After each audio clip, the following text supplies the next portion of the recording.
iawn I chi gyd a Nadolig llawen I chi. Wel, dyma ni wedi cyrraedd diwrnod olaf ein calendr Adfent Digidol. Diolch yn fawr iawn I bawb sydd wedi cyfrannu at ein calendr eleni, a diolch arbennig I Ieuan ac yng Beti-Wyn am olygu'r cwbl, a diolch I chi am ymuno â ni wrth I ni agor drws y calendr bob dydd yn ystod y mis.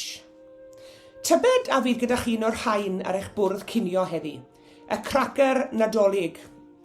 Mae'r traddodiad yn ein dysgu ni bod yr arfer o addurno'r bwrdd cinio'r ddydd Nadolig a chracyr yn mynd nôl i'r 4edd ganrif ar 15 i'r flwyddyn 1847 ac I ddinas Llundain. Ac at ŵr yr enw Tom Smith. Oedd e'n gwerthu losin wedi lapio mewn papur ac fe feddyliodd ryw dro bod angen rhywbeth ychwanegol neu ryw syniad newydd a ffres I dynnu sylw at I losin.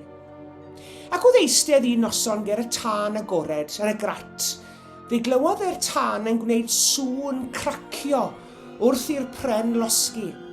Ac fe feddyliodd i'w hunan y byddai'n syniad da I gyflwyno ryw sŵn tebyg I mewn i'r papur oedd yn dal I losin, mwyn creu elfen o syndod wrth agor y losin.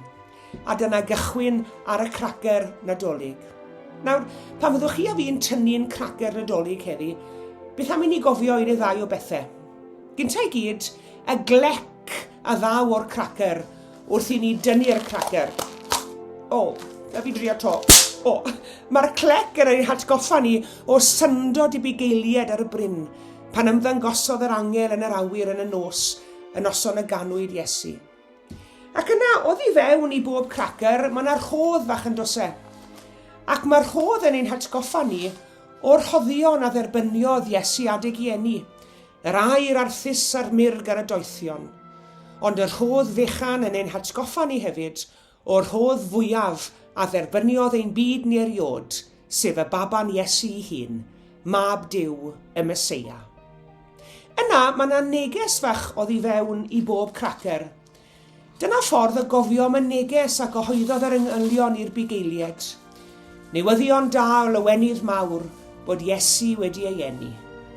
Ac yn ola, mae yna goron bapur ym mhob chracyr, a'r goron yn ein hatgoffa ni am ddyfodiad y brenin Iesu, brenin y brenhinoedd a thywysog y tywysogion i'n byd. Mwynhewch eich diwrnod a Nadolig llawen iawn I chi gyd.